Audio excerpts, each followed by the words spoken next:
I would like to introduce our speaker, Morgan Seamont, presenting today on the new sex and gender. He is the director of the Pride Center at CU Boulder. And Morgan, would you like to tell us a little bit more about yourself before you begin? Sure.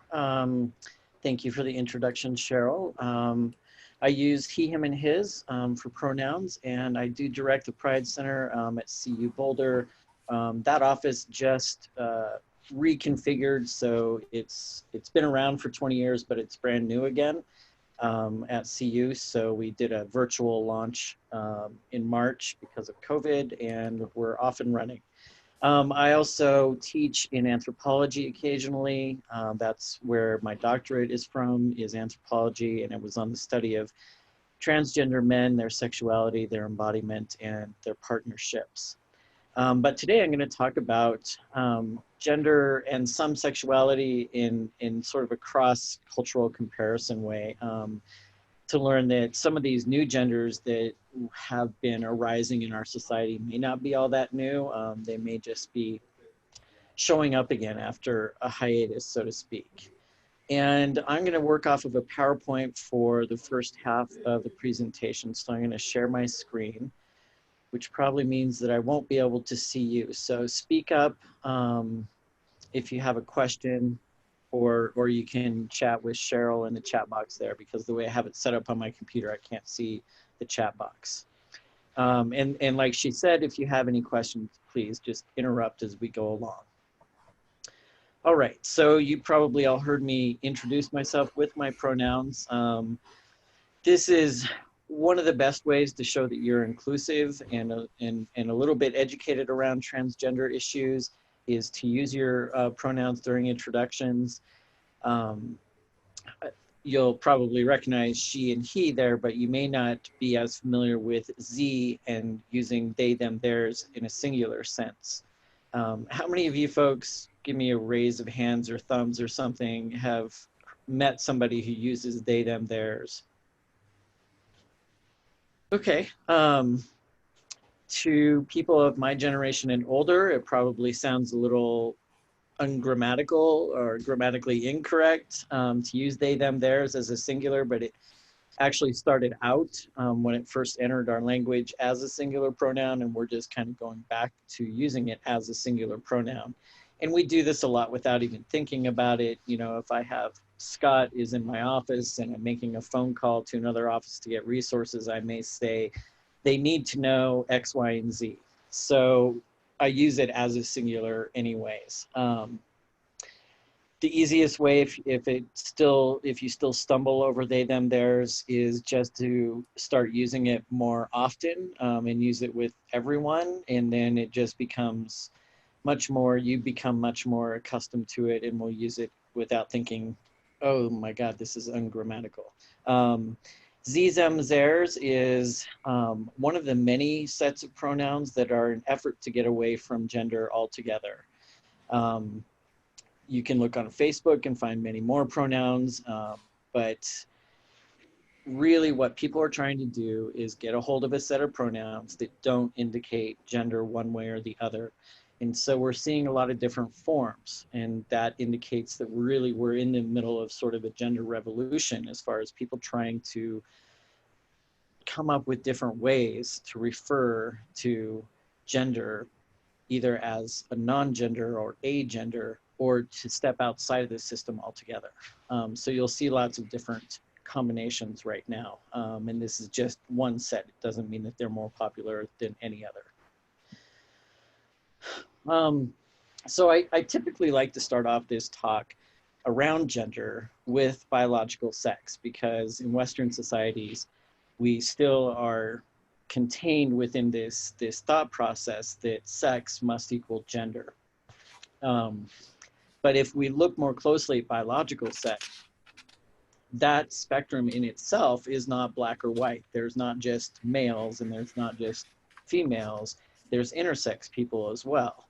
And how many of you are familiar with the term intersex? I actually am intersex. Oh, wonderful. Perfect then. It's rare that I have somebody within community here when I'm giving this talk. So, and please feel free to correct me on anything that I'm going to talk about here, because I'm giving a very broad overview of intersex. So there's many characteristics that go into making up our biological sex, but what gets put on our legal documentation is one person's decision regarding what sex we are, and that's the doctor's. So we come out of our mother and the doctor looks at us, and what are they basing our sex on? If they're doing it that way, they are basing it on one characteristic, and that's our genitalia, which may or may not be a good indicator of sex. How many of you have had your chromosomes tested? Nobody ever raises their hand on this. It's becoming more common now with infants, but certainly for people my age and older, it just wasn't done. And any one of us could actually have a different set of chromosomes than we might expect looking at our phenotype. There's various combinations. You can have a single X, you can have a triple X, you can have XYY, X triple Y. The point being that when we look at somebody, we see physical characteristics, but we don't see a lot of the other things that go into making up biological sex. We don't know their testosterone or estrogen levels. We don't know what they do have for genitalia. We don't know their internal reproductive systems. And so intersex people can have various combinations of these factors that go into making up biological sex, as well as some other factors that I'm not covering here. The point with this is that I want you to understand biological sex as a spectrum, going from one end to the other, not as, oh, there's only two categories. Nature loves variation. It's humankind that has a really hard time with it. So what we find is that there's a lot more variation, a lot more characteristics that go into making up biological sex than we've typically been taught in school. There's two things that also go into making up biological sex that hardly anybody ever talks about. And one of those is the law or the state. And it's that moment of getting something stamped on your birth certificate that will follow you around for the rest of your life. So in my case, I was stamped female at birth, and I'm transgender. I identify as a male, but that female is still on my birth certificate. And I don't have the time or the patience to deal with it right now, but that little piece of paper can alter what sorts of jobs I want to apply for, what sorts of background checks am I going to have to undergo to get employment somewhere. It can affect, depending on what state I'm in, it can affect what bathroom I'm supposed to use. So it's something that we typically don't ever think about, but it has a lot of larger consequences because it is tied to your legal identity. It's on your social security card, even though there is no box for M or F on the social security card.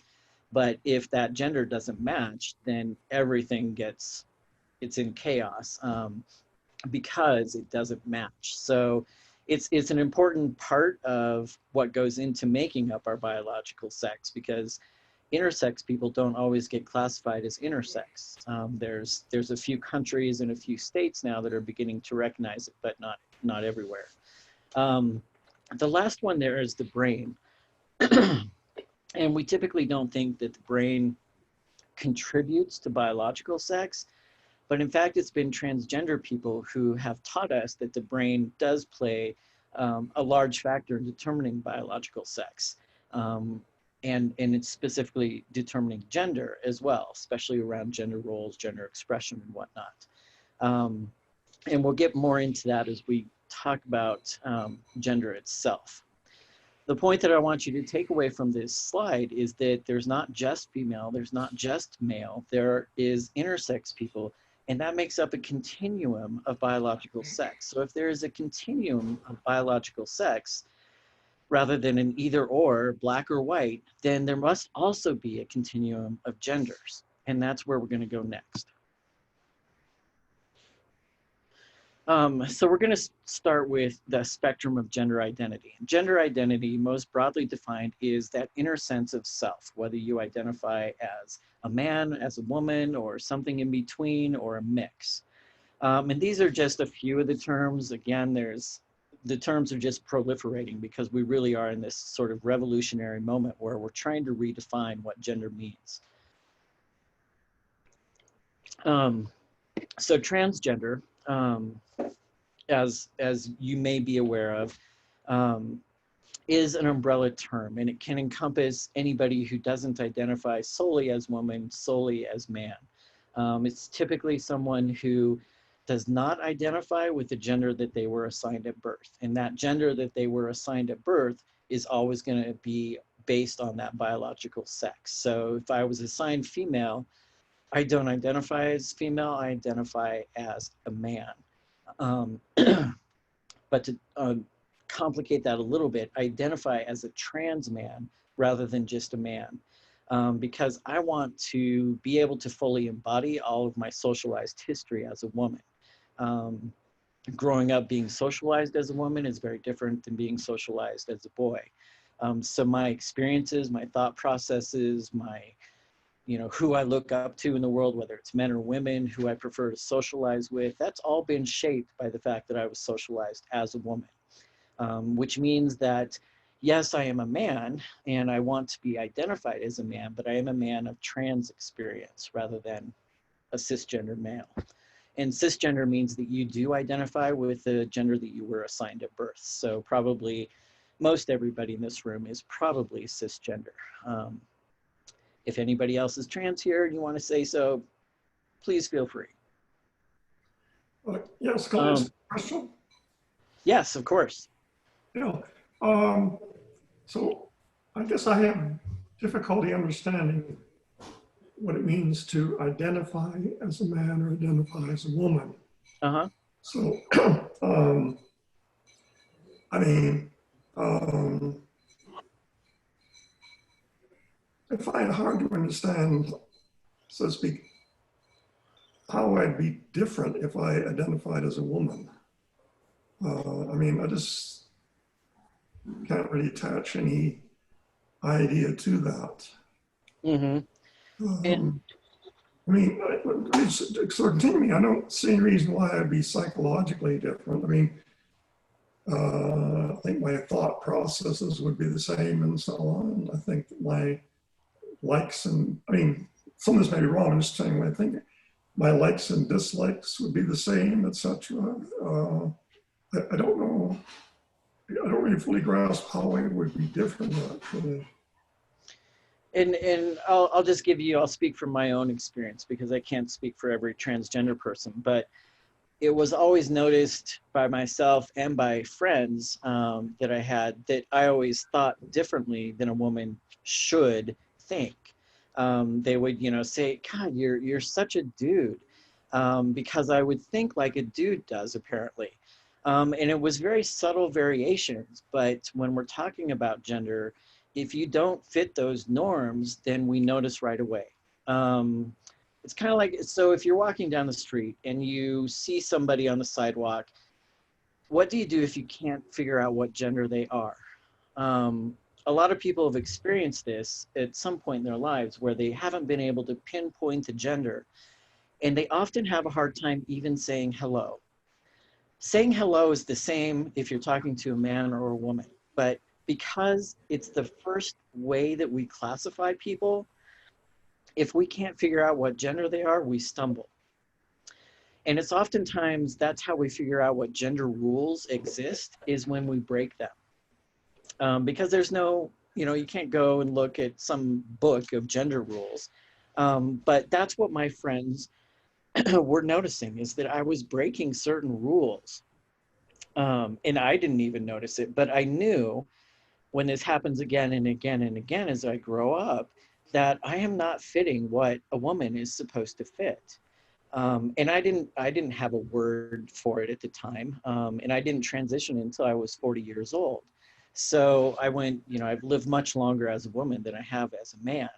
And it's really hard for transgender people to explain to cisgender people the fact that we do internally feel different, because cisgender people don't ever experience that.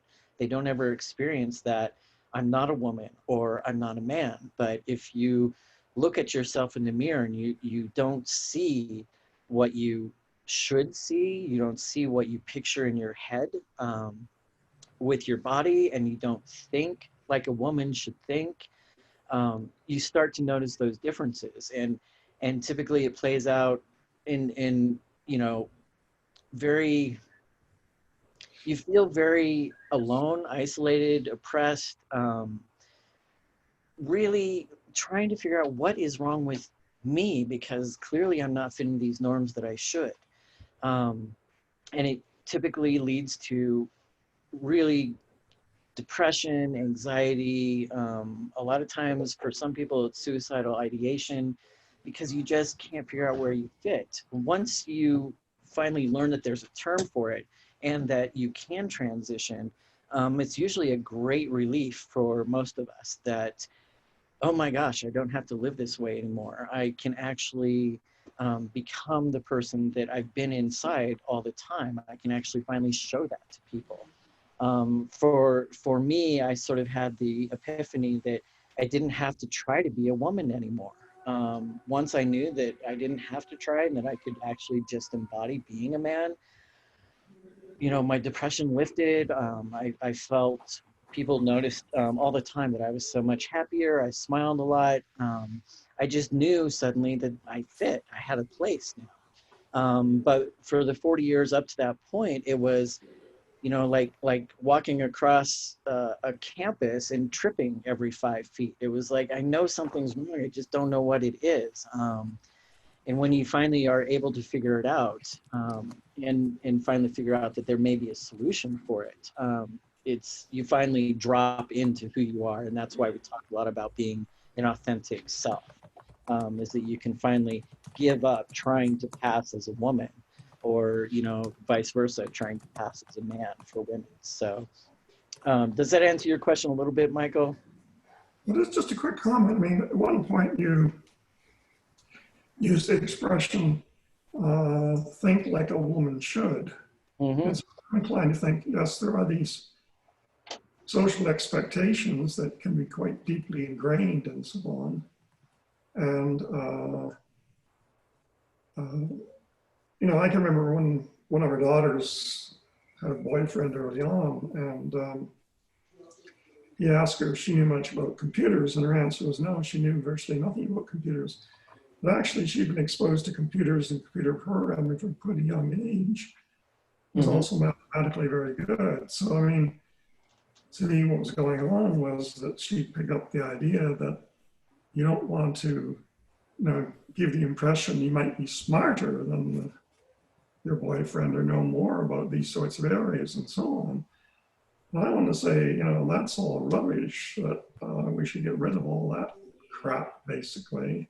Yep. And that, you know, I mean, so I would say, you know, if I, so to speak, sort of woke up and actually found I'd been dreaming about being a man, I was actually a woman, I mean, I would think, you know, I shouldn't behave any differently than men behave, right? I mean, in terms of intellectual interactions and expectations and so forth and so on. So I guess it sounds like this is a bit tied to socially created roles that have been traditionally imposed upon men and women to behave in different sorts of ways, so that women shouldn't be, you know, verbally as aggressive as men are and so forth and so on. It seems to me one wants to get rid of all of that. And so then at that point, I don't know quite what's left about the difference. Anyhow, appreciate your answer, but thanks very much. Yeah. And what you're talking about are gender roles or gender expectations, and that's all very true. That and we have seen a lot of change in that, you know, over the last few decades. But there's also something internally going on inside our brain, and it may or may not be physiological. There's some indications that it is for trans people, but it's more than just roles or expectations, but the way that we are raised, literally from the moment that we come out of the womb and how we're held, we hold baby boys differently and treat them differently than we do baby girls. Baby boys are much more, we play with them in a more vigorous manner than we do infant daughters. We coddle our infant daughters more than we do our infant boys. If a boy falls down and scrapes his knee, he's often told, you know, get up, walk it off. And little girls, we tend to run over and pick them up and, you know, cuddle them or whatever. We try to take care of them. And it's a very powerful thing as we grow up, that you know, it's not that men's and women's brains are necessarily different from each other, but the way that we're taught to use them is very different. There's other things where the way that we sit is very different from men and women. How many women in this chat today have been told, you know, as little girls, to cross your legs or put your legs together, put your knees together? Men tend to sit in church pews or on buses with their legs spread, and they take up a lot of room. And it's not just that they sit with their legs spread, it's that they physically take up more room. And women are taught to sit, you know, very primly, put your arms across yourself, contain yourself, sit in a small space. Whereas men are encouraged to take up space, both physically and emotionally.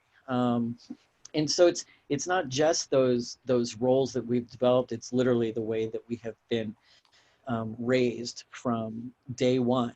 And so what we'll find as we go a little bit further in this is that there are cultures who haven't raised children in the same way. Western culture is one that is very binary. It's very black or white, especially when it comes to gender. So let's continue working down our list here. So transgender is an umbrella term, but it's also in reference to an identity.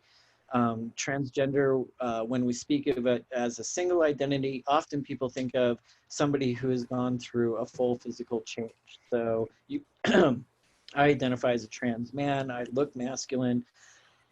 If I hadn't come out to you, most of you would think that I'm a cisgender man, that I was born male. And why do you think that? Because I look so masculine, right? I have every characteristic that a man should have. I have a beard, I have no hair, thank you very much. Testosterone. But to be transgender, you do not have to go through a physical transition. Some people cannot because of medical reasons, and others choose not to because they don't have that same level of body dysphoria that disrupts their life so much. Some people can do it, some people can't. So others who may identify under the transgender umbrella, some terms are genderqueer or non-binary. And those kind of refer to folks who do not want to identify as strictly one or the other. So people might look at me and say, well, you were born a woman and you became a man. So you just moved from one side to the other side. When in fact, I may not want to always be totally on the man side. And that's why I identify as a trans man or a man of trans experience. Because I do have more experience being a woman, and that has shaped everything that I do in the ways that I think. So other trans people will move from woman to man and then not call themselves transgender anymore, because in their opinion, they are who they are now. They don't need to identify as trans. They just completed the switch and they're done. Genderqueer and non-binary people, though, want to live more in the middle where it's harder to define. And these people are often very much concerned with gender expression, the things that we do to express our gender, whether that be clothing, hairstyles, mannerisms, whatnot. They just don't want to be stuck in these two boxes of either woman or man. And typically genderqueer or non-binary people usually don't undergo physical changes, but some of them might. I am seeing a lot more students now who will take a low dose of testosterone, so they don't want to adopt all the male characteristics, and then they'll stop at some point. So I will take testosterone for the rest of my life. Somebody who's genderqueer or non-binary may not take it at all, or may take it for a short period. But really those two identities are all about, let's sit in the middle because I don't want to be boxed in on either end.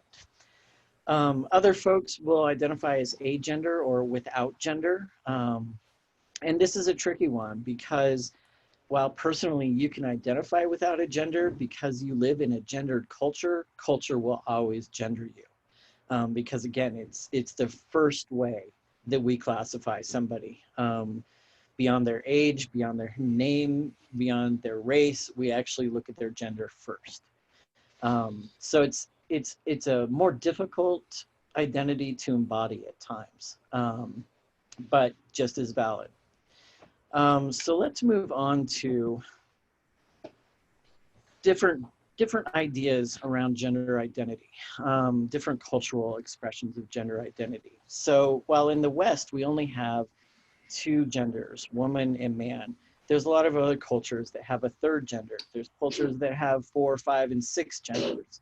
And I'm going to talk about some of these, and I'm just going to give you a really broad interview. We're not going to go into any great depth for any of these. The first one is Fa'afafine, and there's variations of Fa'afafine identities throughout all of the Pacific Islands, Fiji, Tonga, Samoa, American Samoa. Hawaii has one, and they all have their own cultural term for it. So I'm speaking about Fa'afafine specific to Samoan culture. And this is just a picture of Roger Stanley, who passed away. She was a Fa'afafine advocate for a long time. If you translate the word Fa'afafine, it actually means in the manner of a woman. How did these folks, or how did this gender come into their culture? This is a socially assigned role of being a Fa'afafine. In the past, it was probably assigned both either by family or self-selected. Nowadays, we would only see really the identity being self-selected rather than assigned by family. So what happened is you didn't have enough women in the family, and the father would assign one of the male children to be a Fa'afafine. And your family was actually considered better off if you had a Fa'afafine. And they would undertake female roles such as cooking, childcare, cleaning, doing certain food processing. But it was considered an honor because a Fa'afafine was almost considered better than a female because she could do all those things, but she also had certain characteristics that were male. So she was typically stronger than women. She could undertake some of the male roles as well, but it was always centered that she would do the female things. It's really hard for us in the West to talk about identities like this because they don't fit into our binary system. It was actually considered something other than male or female, man or woman. And because they were considered, you know, honorable people, and it was considered beneficial to your family if you had one, there was no social stigma attached with it. They could have relationships, and those relationships were with men, and they were not considered gay, which is difficult sometimes for Westerners to understand because you can only picture, well, here is basically a woman with a penis and a man with a penis, so surely that must be a gay relationship. But it was much more about the gender for them. It's not about the physical parts. So these were considered straight relationships. And while they couldn't bear children, they could certainly adopt children into a family like that. The next one I'm going to talk about is sworn virgins, and this was most commonly practiced in Albania, although it's practiced not nearly as much anymore, and usually only in really rural areas, but it is practiced outside of Albania as well. And these were women who would take on the role of a male for the family, and it was a lifelong commitment. If they took on this role, they could never marry. So it's a socially assigned role, and again, it was done out of need because There was no male in the family who could be the head of house because it's a very patriarchal society. When this tradition was around, women could not own land. They couldn't pass down land or ownership of the house or anything. So it had to be a male. So what did your family do if you didn't have a male? You took one of the women and you assigned them as a man, and they would live the rest of their lives as a man, fulfilling all of the male roles. And again, it was for life, so it's not like if there was another male child that was born into the family, this woman would still be considered a man regardless of when he came of age and could own the property and house and whatnot. It was also only men who sat on village councils and could make decisions and speak up in a public way. So, like I said, it's not practiced very much anymore, typically because it's just a modernized society. So they stepped away from some of the patriarchal acts that they used to take on. One thing that you will notice is there are many more older cultural variations for men to adopt femininity or a female role or be seen as a woman than there are vice versa for women to be seen as men. In Brazil, they have a tradition called travesti. These folks are more similar to what in the West we would consider as transgender people. They often make body modifications. They often, however, do not have access to the same sorts of Western medicines, so they may end up taking birth control as a form of estrogen rather than what trans women in the States might take, which is progesterone and estrogen and spirulactone. They may inject silicone into their chest for breast development and hip development. And oftentimes we hear of them as in relation to their occupation, which is often as a sex worker. Within this particular tradition, travesti often they're seen as women, but the men who are with them, in relationship with them, are seen as men. And it's based more on sexual roles. So if you are the penetrator, you are a straight man. If you are on the receiving end, you are a woman, regardless of what bodily parts you have. So this one is based much more around sexuality than it is necessarily in the same way that we would understand transgender here. One thing to note that's important to note about transgender people in the West is that we have to remember that being transgender has nothing to do with sexuality.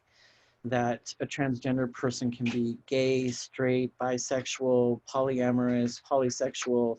The range is completely open.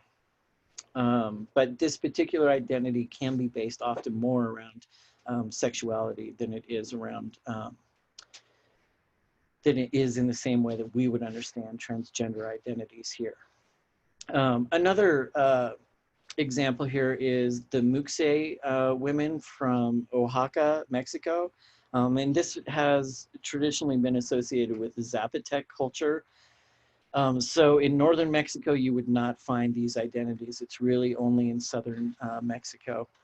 And these folks are much more similar to what we would think of as genderqueer in the States, meaning that there's a lot more fluidity around how they're occupying a gender. So these are typically men who either identify as a woman or who want to express high femininity.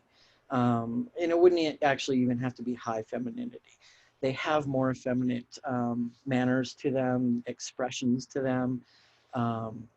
You can see one person here shirtless, but clearly has no feminine alterations to their bodies. So it's kind of, it encompasses more than transgender does here in a way. They typically have been accepted with, and this is true of all of these cultures, is with more Western influences influences into their cultures. Some of these identities have gone away after being pressured out by Western society as, you know, we can't have this. You have to conform to Western ideas as they were colonialized. So, however, in this culture, it still has been practiced. There's still, I won't say that they're looked on, you know, in an honorific way that you'll see when I talk about two spirits. That these folks are looked at in a different way. It's not that they're embodying something special, but they're embodying something different, and we still accept you. When we talk about two spirits in the next slide, they're actually honored because of their identity that they hold. Hijras from India. This is the third sex or third gender that most people are familiar with or most familiar. This is also a very different construct of how we think of gender. Let me see if I can pull up. I have a note that I wanted to read. Where did I put that? All right, well, I can't find it right now, so we're good. I can tell the story anyways. Hijras are and this is sort of an example of what it means to have a third gender in a society. So a Hijra from India and another person from America are talking, and the American asks the Hijra if they want to go to Singapore for a sex change. And the Hijra says, you really don't understand our gender. It's not that I want to become a woman, it's that I am Hijra.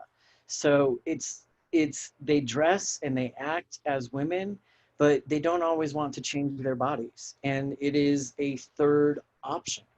So it's not just a culture like the West where we think of, well, if you don't want to be a man, then you want to be a woman because that's the only other option. And in India, if you don't want to be a man, you can be a Hijra instead. And often Hijras live together in a communal household. There's what's considered a mother for the entire household. And it's a very different social setup. So it's not just a singular person living their life as a trans person. It is, I'm joining a part of culture, which means I'm going to live in a house with other Hijras. We're going to run our own business. We're going to make our own decisions. We're going to make our own living and you know, contribute back to the household. It's much more a social role than we think of here in the West. It's not individualistic, which is probably not surprising coming from a culture that is not individualistic in nature. Hijras, if you follow the news at all, in the last few years, they have gained some of their status back. They lost their status for a long time. They used to be the people who would bless couples for fertility at weddings. But due to colonialization, they lost a lot of that that honored position to come in and give that blessing because it was considered wrong to be, you know, living as a man, dressing as a woman. The Brits couldn't handle that. So they've been fighting hard to sort of regain some of their social footing. And they're still not there yet. A lot of them still do sex work to survive. It can still be a pretty rough life for them. Native American Two-Spirit. This is kind of a pan-Native American term. And so it can be differently defined for each tribe, but we know that at the period of contact that there were over 150 tribes that had some sort of tradition around different gender identities. And sometimes that was more around sexual orientation than gender identity, and sometimes it was both. So it was very particular to what tribe you were in, which makes sense because each tribe had a different culture. So they have different understandings of how these things play out.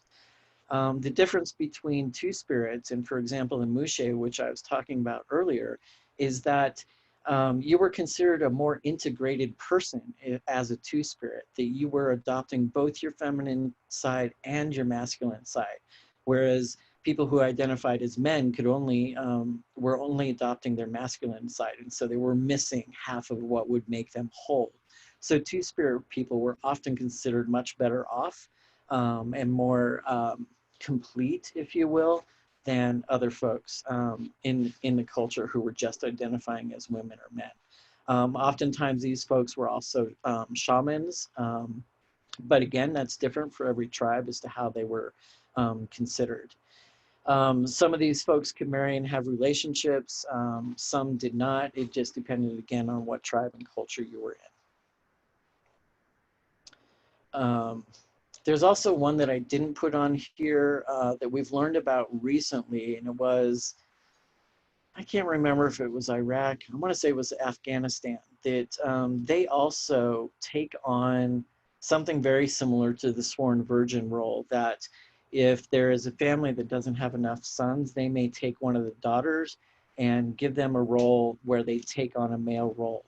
And again, this is a very patriarchal society where women cannot step out of the house without a male escort. And so if you don't have any brothers or uncles in the family, you have to assign one of your female daughters to live as a man, which also means that they can escort their female family members, you know, outside of the house. They can help their father with the field work, raising animals, whatever the case may be.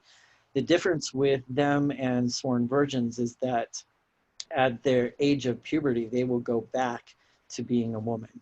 And this can be very hard for some of the girls because they've had this increased amount of freedom than they will have when they go back to being a girl, which means they can't go out of the house on their own. They can't play games with the other boys. They can't, sometimes they can't go to school.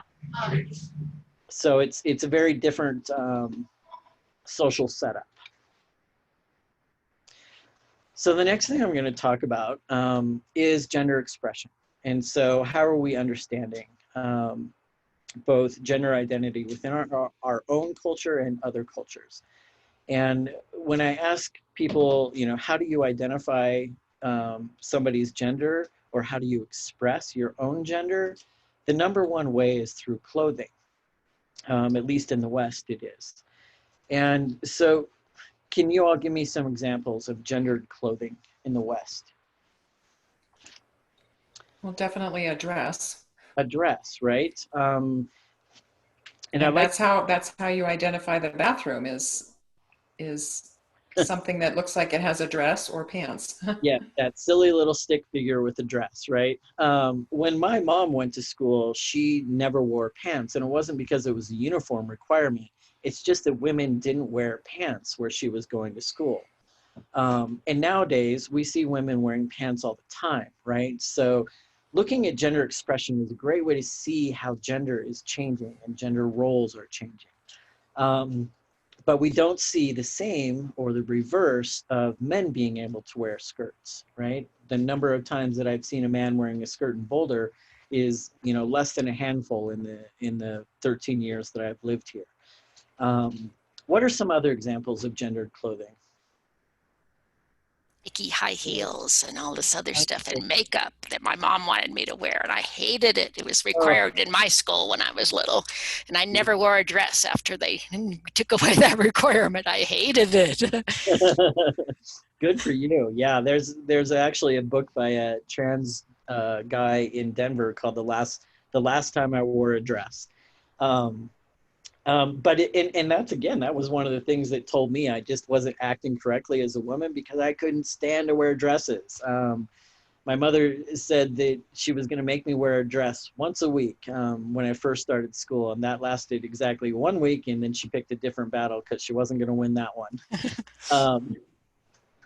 So yeah, clothing, high heels, skirts, right? We have not, if we look at men's shoes, we haven't seen that much change in men's shoes since, I don't know, you know, the dark ages or something. For women though, like if you are a businesswoman, right, you're expected to wear a very particular type of shoe. It can't be too masculine. It can't be too sexy of a high heel, right? Shoes say a lot about what sort of woman you are. So it's not even just that it's just, oh, high heels. You have to wear a shoe with a heel on it, but you have to wear a certain type of shoe. If we were to look at my girlfriend's closet and my closet, you know, I have like 4 pairs of shoes and my girlfriend has 26 pairs, because style is everything. And we often, you know, think, oh, women are wearing their shoes for men. They're actually wearing their shoes for other women, because that's often who judges the shoes and what sort of woman you are. What other types of clothing are gendered in our society? Well, the coloring available in clothing for women tend to be more brightly colored and floral, whereas the coloring in men's clothing tend to be darker, just stripes, that sort of thing. Just in general, I mean, you know, especially in men's shoes. Men's shoes tend to be black or gray, or that's pretty much it. I don't see too many men wearing bright pink shoes or anything like that. Very true. The styles are different in even the pattern, right? If you see a man wearing a floral print button-down shirt, that often gets read as a gay man. And there's not even options available for that, right? You have to search long and hard to find a floral print button-down shirt that you might wear to work. Usually it's stripes. Oh my gosh, plaid. There's so much plaid. And for women's clothing, you're right, it's brighter, it's lighter, just physically. The material is usually lighter. And I don't know how many of you have noticed, but women's shirts and men's shirts button up on the opposite sides.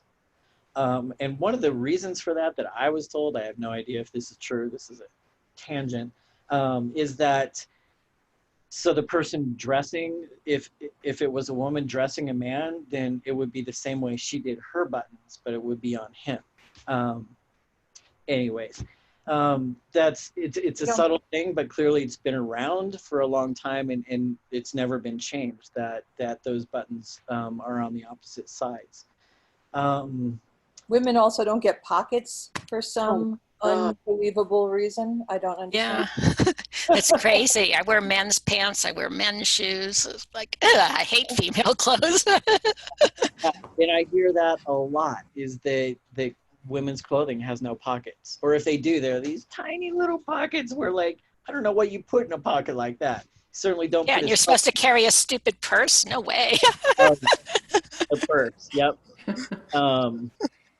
Yeah, so those are very obvious differences. And again, like, there has been a lot of change in women's clothing. There hasn't been a lot of style change in men's clothing. If we look from the Victorian age to now, men are still wearing suits.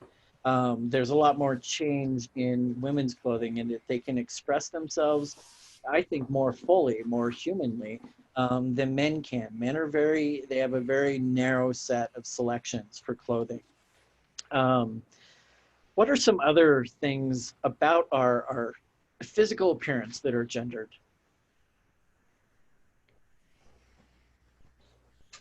It seems like it's everything, right? I mean, even glasses are women's versus men. Yep. You know, women really very rarely do ties or anything like that. Makeup in general. I mean, the makeup routine that women go through is incredible. It's stupid. Oh yeah, but I mean, the time consumption and everything for it. It is. It's a real time consumption.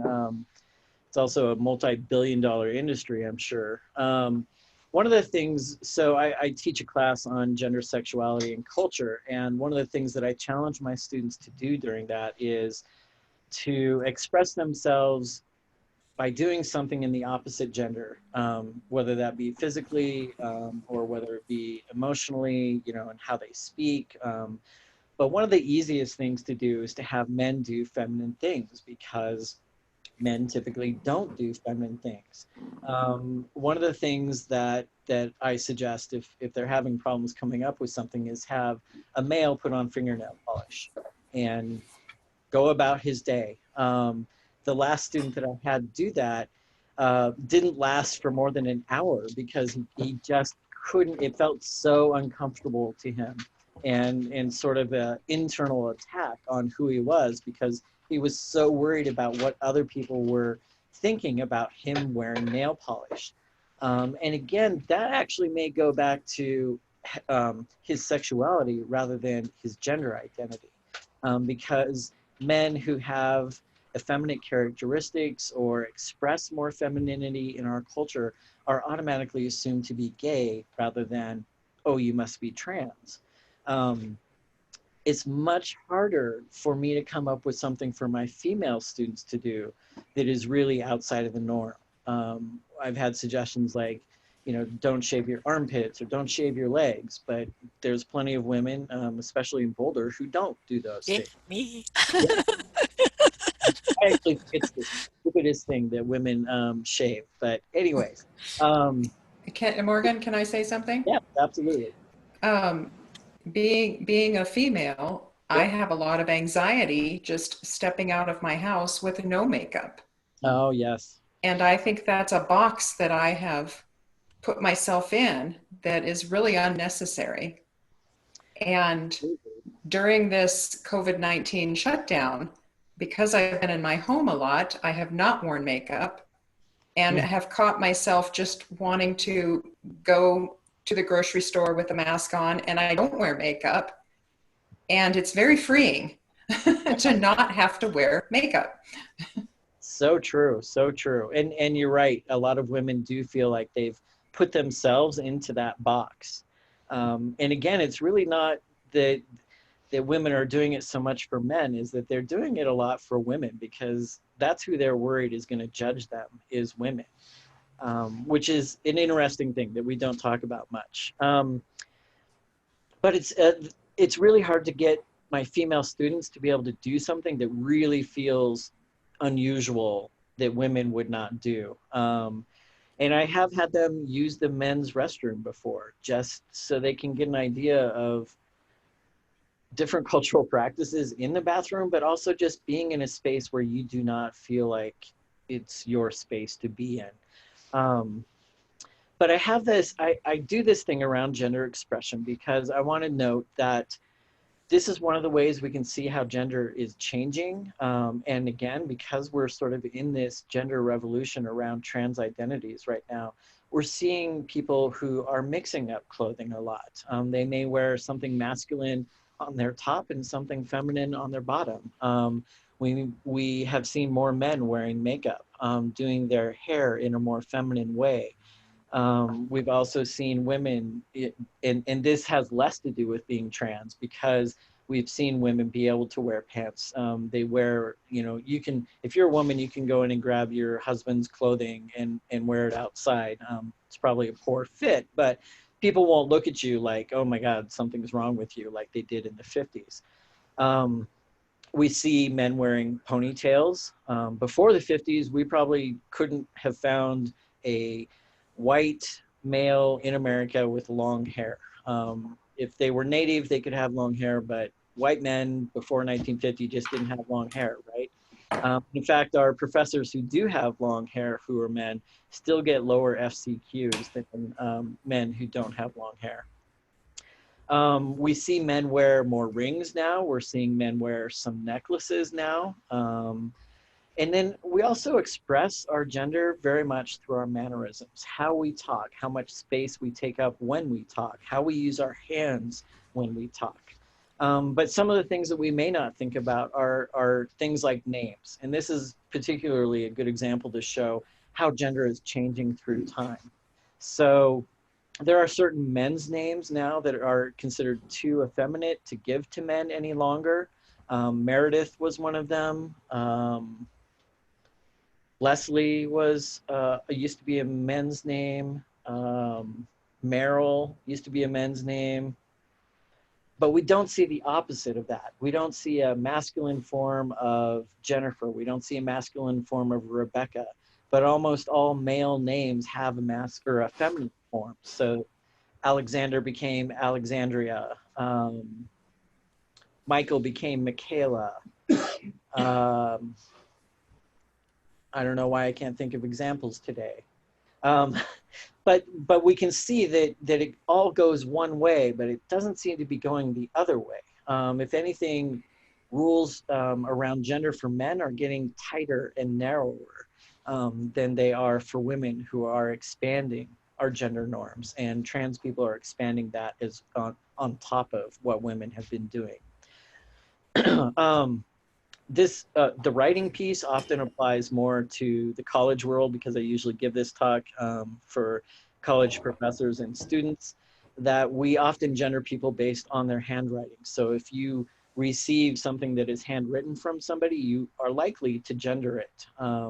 If you're writing in very big, loopy letters, it's often considered a more feminine way of writing. If you can't read it, then it's just a doctor's way of writing. And then voices, of course.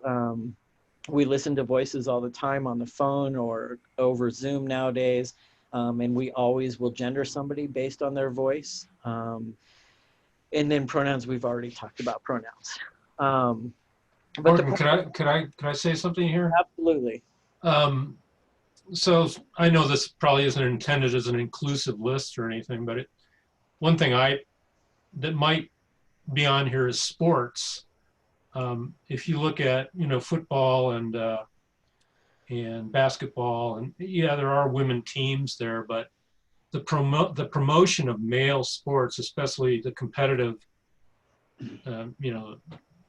the ones where you have to demonstrate toughness and how much of a man you really are, kind of a thing, that is really pushed big time in this culture, to a point where I think it's over the top. It's too far that way. Yes, But, it's definitely a form of hyper masculinity that is pushed on boys in particular. Yeah.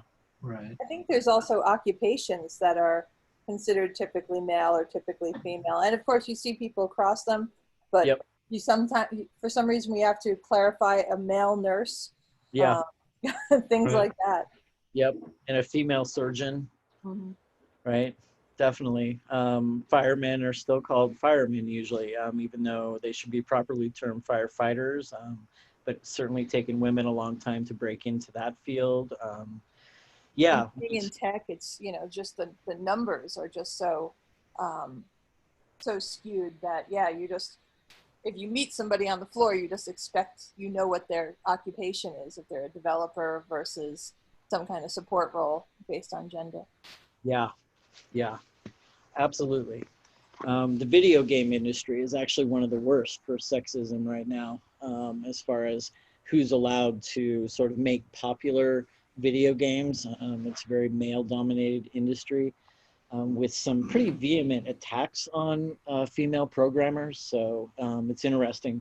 My girlfriend is also reading a book right now called D-Day Girls, which is about, I think it was the British who were sending female spies into France, and how much of a problem Americans had with it. British men had some problem with it, but they kind of got over it quickly, whereas American military men could never seem to let that go. They really struggled with the fact that there were female spies in World War II. But I digress. I should move on here. So I'm just going to talk about sexualities a little bit here, especially the ones that you may be less familiar with, because we're probably all familiar with gay and lesbians at this point. But asexual people are people who's don't necessarily experience an internal sexual drive. It doesn't mean that they're celibate, and it doesn't mean that they don't have loving relationships. But they just don't have that internal sense of a sexual drive that the majority of the population does. About 2% of any given population identifies as asexual, and they are considered part of the LGBT community. And sometimes I get the question, well, if they don't have anything to do with sexuality, why are they part of this community that seems to be about sexuality? And part of the answer is that they get a lot of the same discrimination that our gay and lesbian folks do, in that there must be something wrong with you. Let's send you to a doctor. Maybe they can fix it with some medicine, or maybe they can fix it in your head. But there's absolutely something wrong with you. And you'll never be happy, because that means you're not going to have a marriage, you're not going to have children, you know, blah, blah, blah, blah, blah. In reality, lots of asexual people are in relationships. It just may not be one that's heavily sexualized. And certainly asexual people hopefully are comfortable enough to have that conversation beforehand. And you can imagine what it was like either in a society that has arranged marriages, or there were no other options. You know, in the 1800s for women, you had to get married. That was the only way that you were going to live, so to speak. But anyways, asexual people can be just as happy as sexual people. They may derive their joys from other things. They may really find that relationships for them are more important based around emotional aspects, or based around intellectual conversations, or sense of humor, or whatever it is. But that's why those folks kind of get lumped into the LGBT communities, because they receive the very same stigma that lesbian and gays often do. And again, as with all of these, remember that it's a spectrum. It's not black or white. You're not just either sexual or asexual. There's lots of room in between. You know, there's more gray than there is black and white. The other thing that doesn't get talked about much with spectrums of sexuality is being attracted to either one gender or multiple genders. So this is something that straight people have in common with gays and lesbians, is that they're really only attracted to one gender. In some cases it's same sex, in other cases it's opposite sex. For people who are attracted to multiple genders, you can identify as bisexual, which typically only means male and female. It may not include transgender people. So the term pansexual or omnisexual is used as a way to indicate that you're attracted to many more genders than just man and woman. And then the identity of fluid is one that we're seeing adopted more and more, that I'm attracted to people regardless of where they're at. But, you know, on certain days I may be attracted more to women, or, you know, maybe next year I'm attracted more to men. Or maybe it's not even based on a physical thing. Maybe it's based on I'm attracted to somebody's intelligence more so than I am their either bodily characteristics or their gender identity. And then we have spectrums of relationships, from monogamous to polyamorous. So from being in a relationship with one person to being in a relationship with multiple people. If you are polyamorous, it doesn't necessarily mean that you are sleeping with multiple partners. It may just mean that you have different relationships with different people. And usually they're more emotionally invested than just a friendship would be. But the big thing to take away here is that polyamory is always based on consent rather than based on either absence of consent or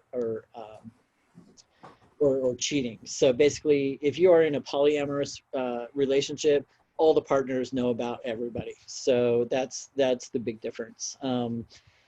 We also, in the West, just to be clear, we typically practice serial monogamy rather than just monogamy where we're with one person for all of our lives. So we typically go from one relationship to another relationship to another relationship.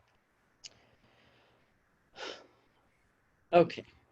Well, let's pause here and ask if you have any questions.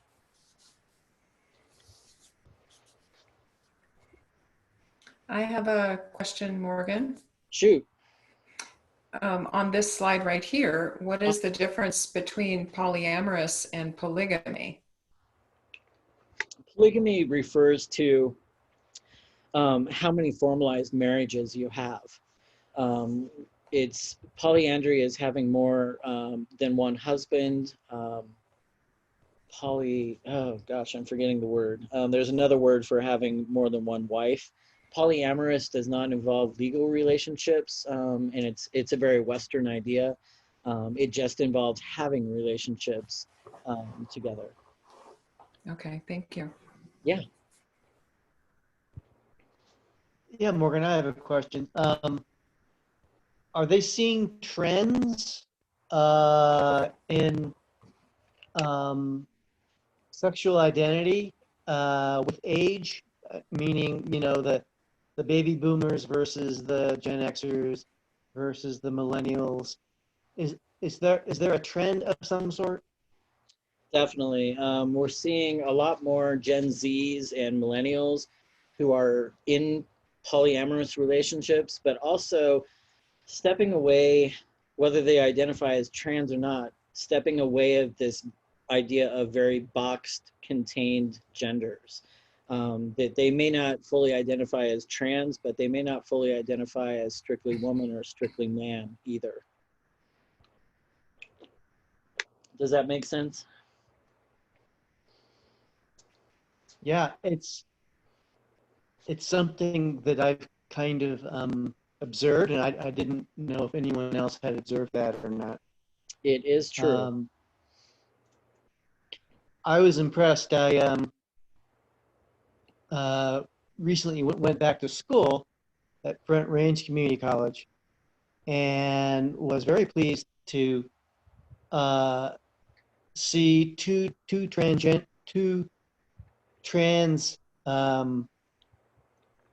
trans men in my classes. Uh-huh. And there's absolutely no awkwardness about it. They were accepted in the group like everyone else, and actually there was some initial classes that you had to go through about that at Front Range Community College. And I was really pleasant to see, you know, pleased to see that that it is that way. Good. So yeah, that's awesome.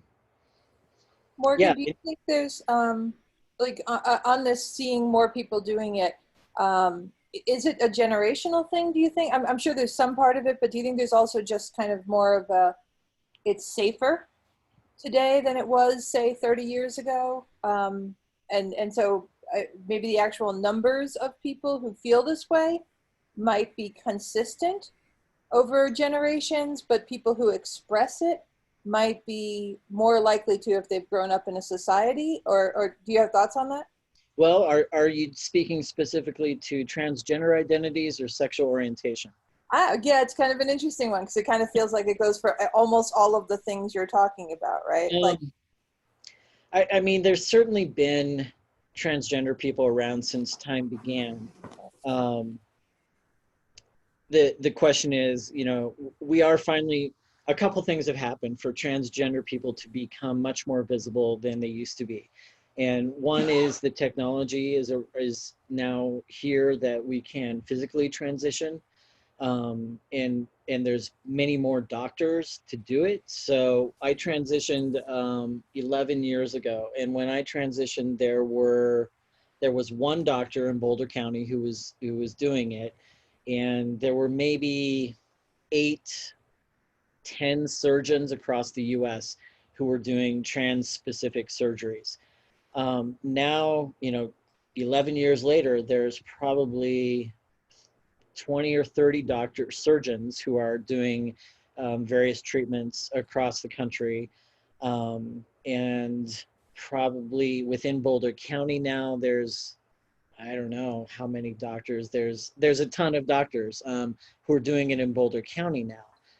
It used to really be that, you know, there was only one person that you could see in any given city who might consider helping you transition. And now we're seeing a lot more doctors being able to do it. So one is that not only technology exists, but we finally gotten to a point where doctors are willing to do it because for a long time they weren't willing to do it. And the changes with insurance. Insurance is covering a lot more than it used to, although that may go backwards now that Trump has taken away some of those protections. And we're in a more accepting society as far as being able to express your gender. So what we are seeing a real explosion in is the genderqueer non-binary identities, more so than the trans people who are actually physically transitioning. The non-binary people, that population is literally kind of exploding right now. And a lot of it is because that generation is not believing so strongly in very limited gender roles of only women can do this, only men can do that. They're breaking apart from that, but they're also breaking apart from the ways that we express our gender. So they're doing it with their clothing, their mannerisms, what occupations they want to go into, how they want to express themselves. So I think the answer is yes and yes, sort of.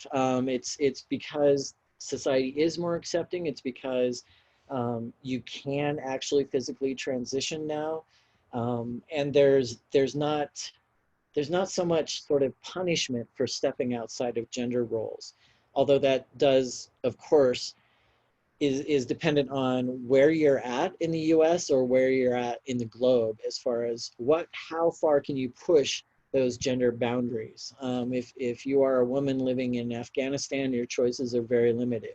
If you're a woman living in the States, it's almost unlimited. That doesn't mean that there's not going to be a social cost to pay, but you can find community too, and that's another big thing about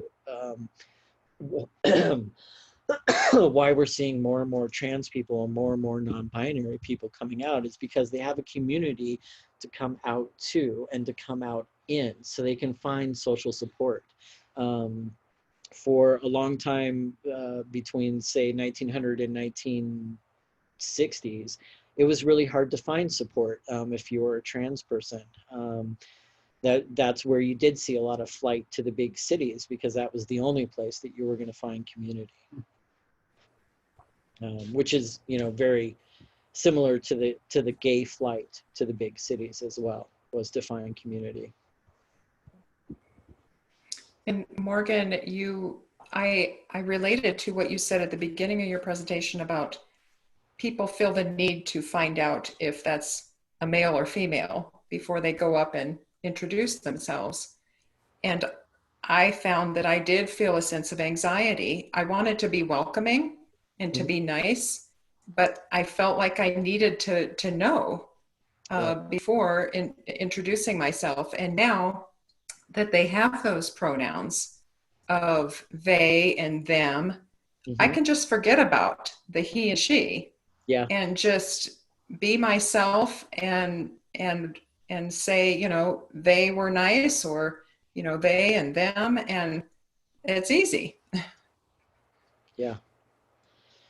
Yeah, but it does take practice. And I typically tell people to just start using gender neutral pronouns now, especially they, them, theirs, in reference to everybody. That way you run less risk of offending somebody, and you run a greater risk of being able to invite people in. Right.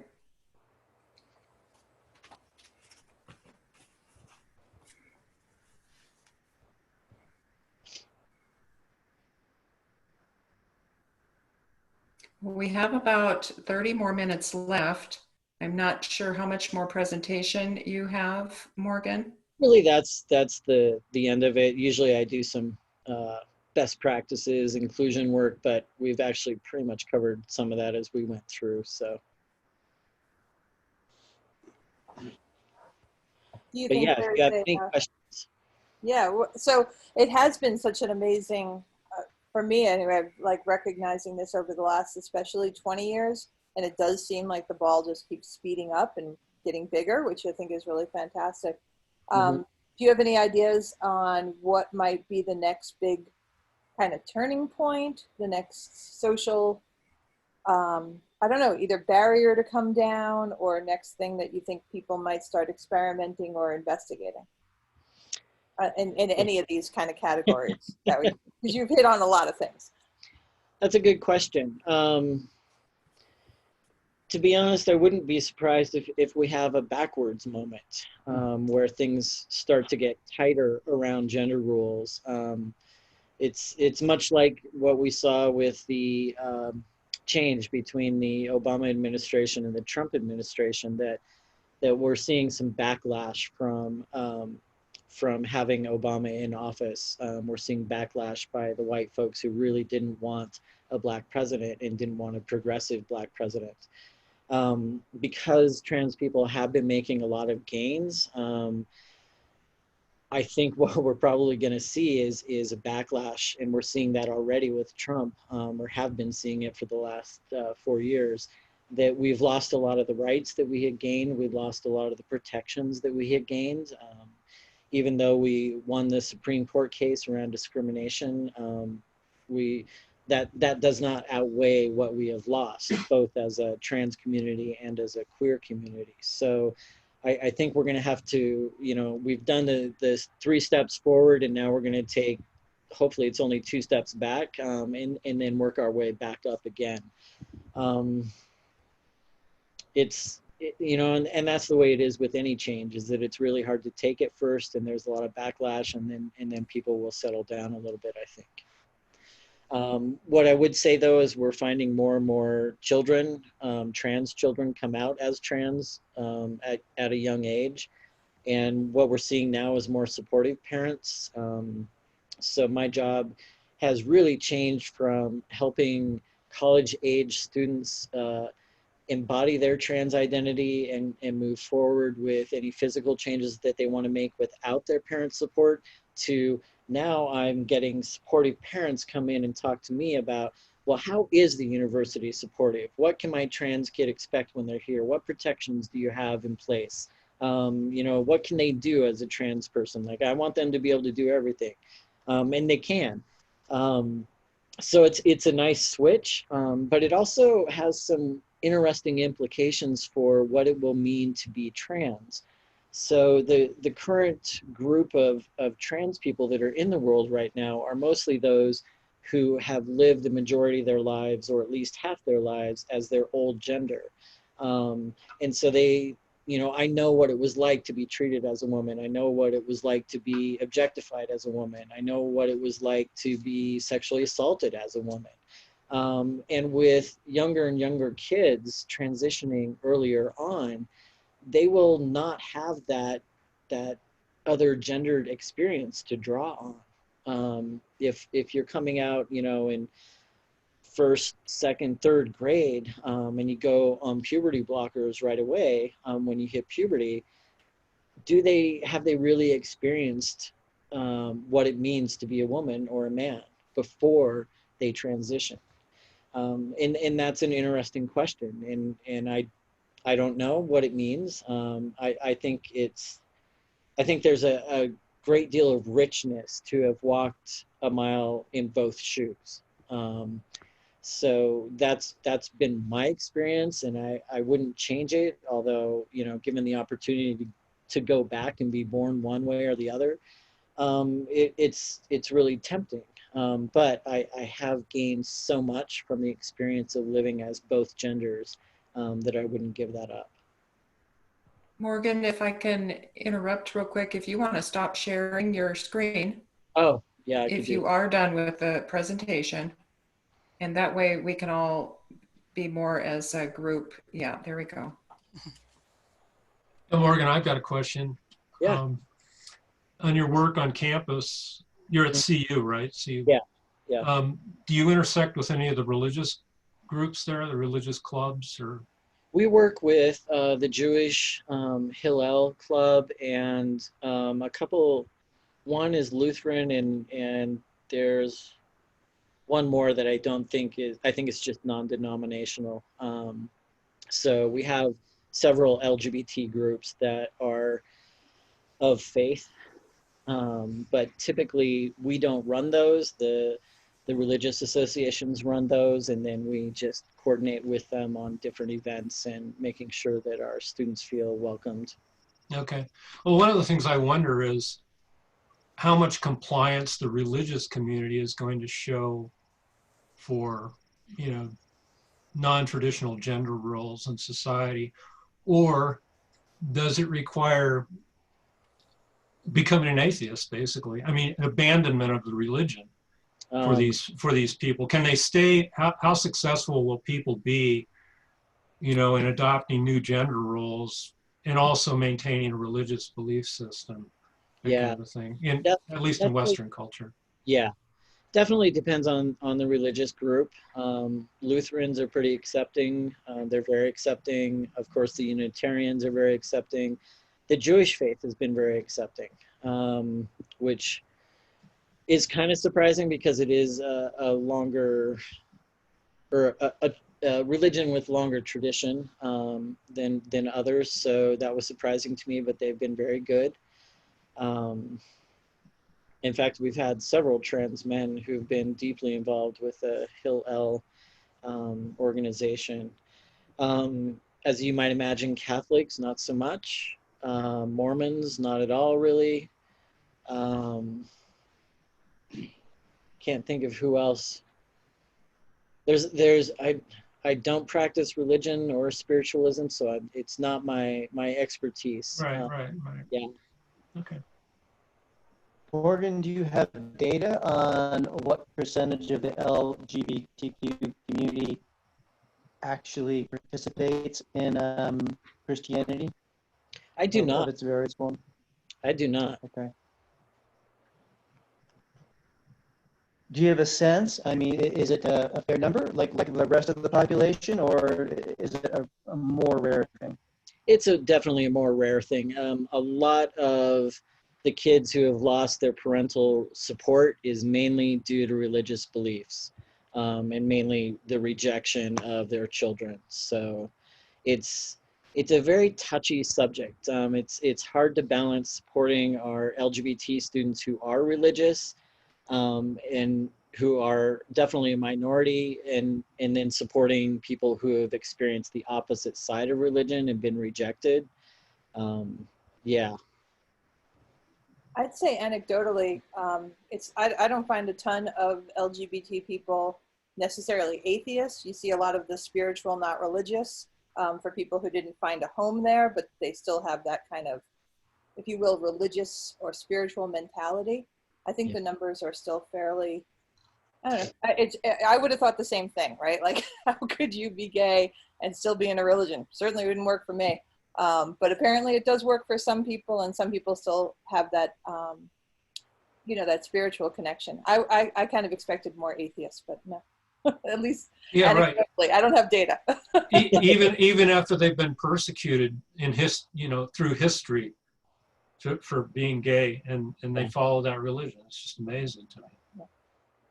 I think that community is looking for community. So if they don't find it in the church, and they still are religious, as long as they're finding some sort of social community to meet that need, then maybe they don't convert to atheism. They still have their religion and they still have a community. And a lot of churches are really going out of their way to be inclusive these days. I mean, they have to, right? That's if they want to survive, they're going to have to evolve. Yeah. So they're going to have to do what they don't believe in. Evolve. Yeah. And my best friend's transgendered. She got excommunicated from the Mormon church. She's trying to get rebaptized into the thing. It's like, why? They kicked you out. Yeah, it's a gift. That's interesting. Yeah. Morgan, ever get, you're talking a little bit about transgendered kids coming out with their identity. Do you get people wondering if we should be raising children without gender? Do you have opinions on that? Or I'd like that. I've had conversations with people who have tried to raise their children without gender, and you can be successful to a certain extent, but again, because you live in a gendered society is going to gender your child one way or the other. So, you can try to do green instead of pink and blue. But because our Western culture is tied so much, not just to gender, but to sex, and that has to be stamped on your birth certificate, you get gendered in our society, whether you wanted to or not. So it's a real challenge. I applaud parents who can do it as much as they can, but you're going to get pushback from society, and there's just no way for you to be, like I said, you can internalize an agender identity, but you cannot be viewed as having an agender identity by those who aren't within the community. Especially as a child, yeah. Yeah.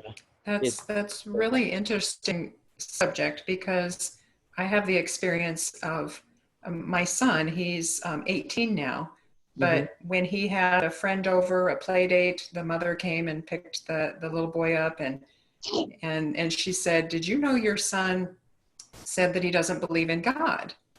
And I just very easily and quickly, off of the tip of my tongue, said, "Well, we haven't taught him one way or the other. We're waiting for him to figure it out." Right. And that's exactly what, if you raise your child not putting them in a gender box, that's almost exactly what you would say. Well, we haven't taught them that they're a boy or a girl yet. We're going to wait for them to figure that out. Yeah. And that would be awesome if it worked all the time. And that, to be honest, that's the recommendation that intersex people have given doctors, is that stop giving us a gender. Let the child grow up. They will develop and gravitate towards one or the other or the middle. But don't automatically reassign an intersex baby to one or the other. Let the child develop and let them make a choice if they want to. Yeah, and the reason I ask this is I get parents all the time coming to me with, I don't want to raise my child with the wrong gender, and I have to tell them the very hard, kind of like unsatisfactory answer of, to your point, we live in a gendered society, and putting a gender responsibilities on a child is, I think, almost cruel, right? Like, let them be a gender. I try to say, but I don't, again, have my own personal experience with it, that it's not so much being, and maybe you can speak to this, this is my theory, is that it's not so much being raised in the wrong gender. It's being trapped into a wrong gender. Like, when you express, "This isn't me," and you're told, "Well, you better get it to be you or you're getting a beating." The beating is the problem. It's not that an incorrect assignment was made, and that if you live in a gendered thing but are flexible to listen to the person as they evolve and as they can tell you how they feel. I want to tell parents, like, that's all that you need. Like, don't worry about getting the answer right. Go ahead and get your best shot and then be open to change. But again, I feel like that's a good answer, but I don't have the experience to back it up or data. Yeah, and I think you're on the right track there. Encouraging or exposing your child to more options than just gendered toys or gendered sports is a great way to let them sort of explore themselves so they can figure it out. Because children go through a natural period of this gendered exploration anyways, which is why it scares a lot of parents. Like, oh my gosh, is this a permanent thing that my little boy wants to wear nail polish? No, he just probably wants to play with some nail polish because you get to, and they want to do what you're doing. So, and in fact, this happened in, I can't remember what state, but like a 6-year-old boy, might have even been kindergarten, might have been 5, went to school with his nails polished because he wanted his mom to paint his nails, and the school actually sent him home, and she was sent death threats about how she was raising that son, and she was going to make him a woman and feminize him, and it just went on and on. But I think to be able to encourage that sort of exploration is great. If a little boy wants to wear a princess dress, why not? There's no good reason why not, and it gives them a better sense of where they fit. Oh, okay, I like that for a week, but now it's not my thing. Or maybe it becomes their thing. Maybe they want to either start to express a more feminine gender, or maybe they end up going into something like fashion, where they become a designer or something. Like, just exposing them to more gendered options than children have traditionally been exposed, like Like probably Michael, when you grew up, you were not offered a Barbie to play with. I'm just guessing. It was probably G.I. Joes, right? Having more options allows children to explore more, and they will gravitate towards one, the other, or something of a mix. I put my son, when he was about 4 years old, in a dance and tap children's program, and he was the only little boy there, and it felt odd for me to do that. I was wondering whether I was doing the right thing, but we wanted to expose him to all the different opportunities, but it felt very odd. My mom, who, if she were alive, would be 98, did the exact same thing to my brother, her first son. To this day, he refuses to get up and dance, any kind of dancing, because the memory of being the only boy in that tap dance class and feeling so out of place still is there. And he is now 75. Wow. Yeah. That's too bad. Yeah, I think Sarah, that's. how about your son? Does he seem traumatized from it or okay? Oh no, he's okay. But that's exactly, if there were more little boys in the group, I would have felt better. And I think that's exactly my concern, as I didn't want to traumatize him and make him feel weird that he was the only little boy. Wonderful difference that has happened between age 75 and 18. Your son can see what's going on in the world. My son is like in a bubble in Texas and cannot at his age. Yeah. All throughout life. I'm sure a lot has changed in the 50 years since I was a child, but my experience was growing up that, of course, having a penis made me a male. And it seemed like a lot of the message about how to behave as a male didn't come from my parents necessarily, but it comes from the culture. Yep. From my peers especially, and in movies. I mean, the ultimate male icon, of course, was Arnold Schwarzenegger growing up, and you had to be a badass and take bullets and keep fighting.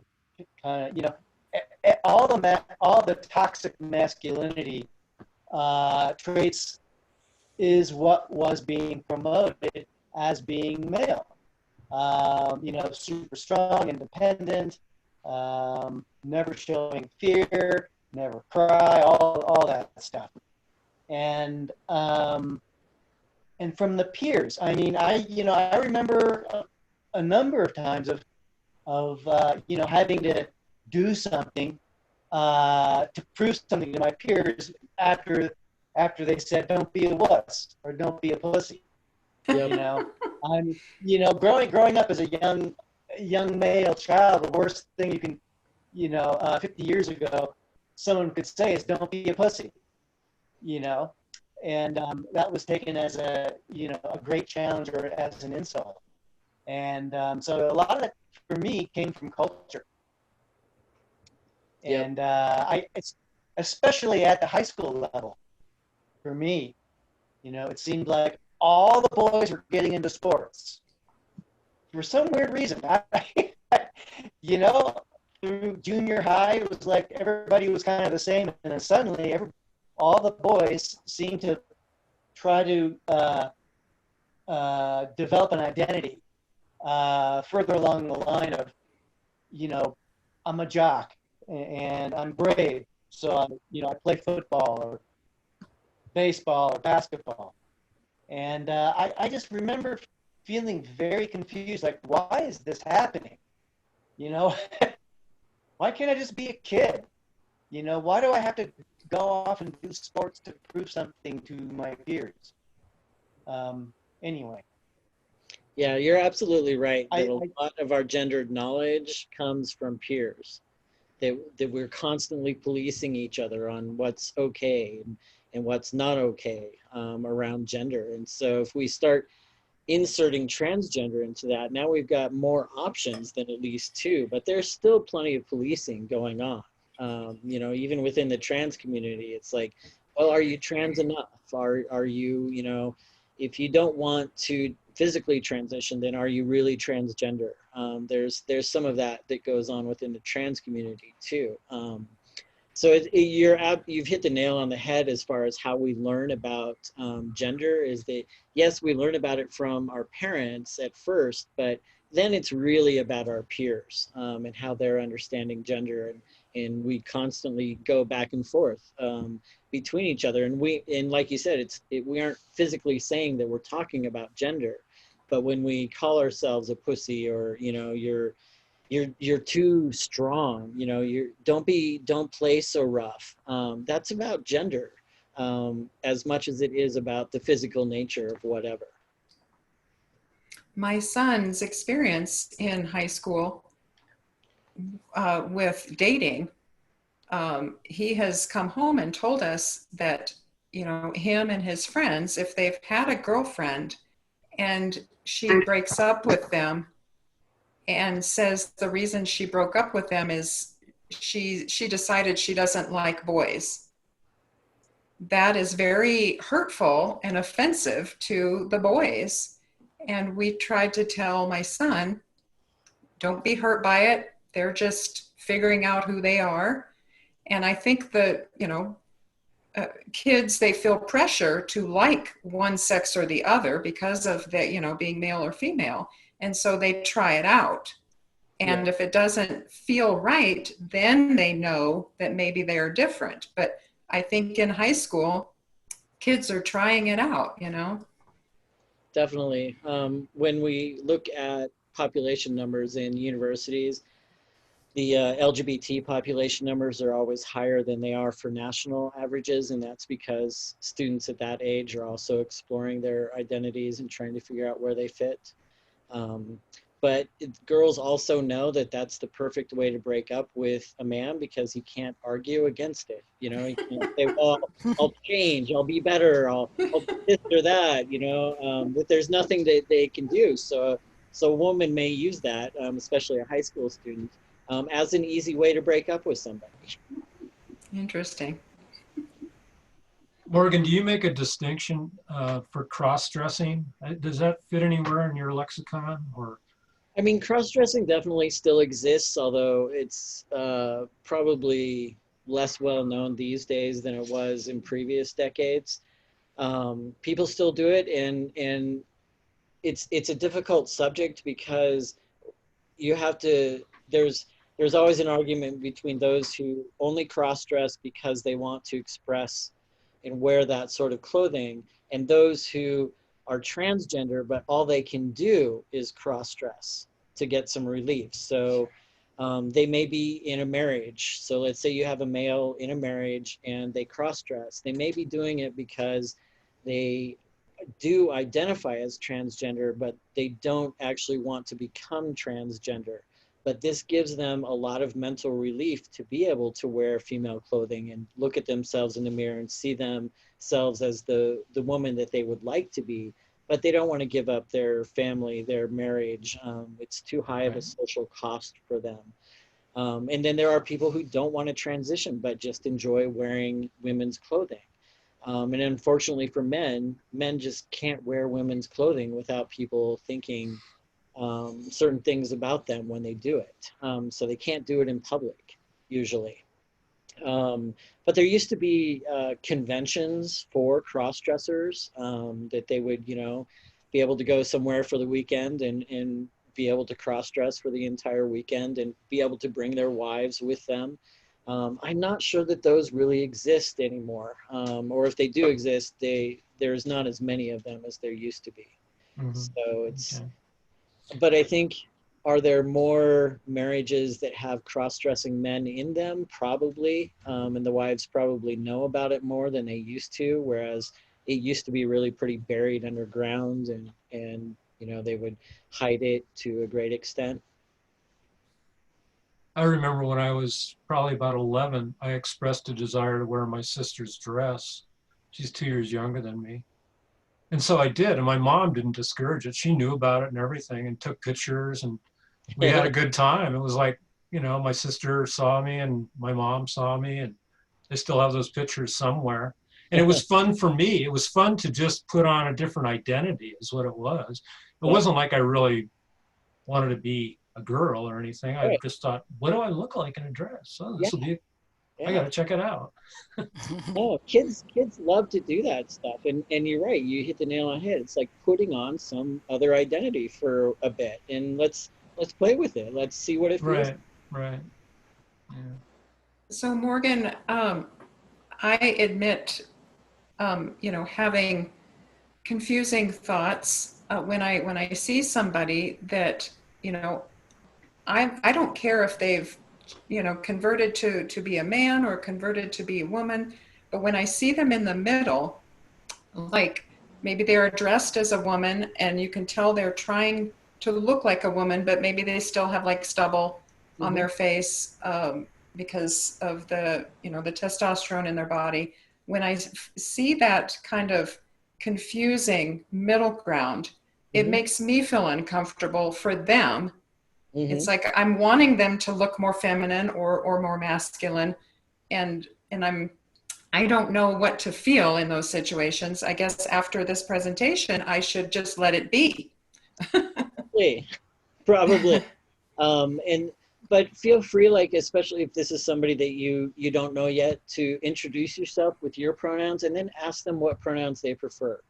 And that does a few things. It lets them know that you're a little bit educated, and it lets them know that you're actually inviting them to share that aspect of themselves with you.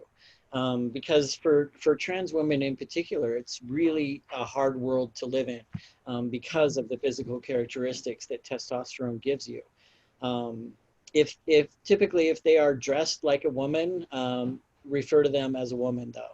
So if you don't have the opportunity to interact directly with them and ask them their pronouns, just go with what they're telling you, what their expression is telling you the most. But also know that people are very comfortable living in the middle. I was not one of them because honestly, when I say I was raised as a female, I was also a very masculine female. So I experienced a lot of discrimination for being a failed woman, so to speak, that I didn't embody that femininity that women are supposed to. So there's a certain amount of that plays into it as well. Thank you for that advice. Yeah.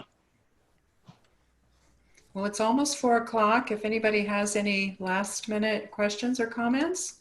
So I'm curious what I would be classed as. What am I? Because when I was growing up, I wanted to be a boy badly. And I got happy with my body when I found out it made babies. But if I woke up tomorrow and I was magically transformed into a guy, I'd be quite delighted. So what do I call myself? So maybe you are genderqueer, Jan. Maybe you just want to live in the middle or are quite comfortable there. Happy no matter what I am.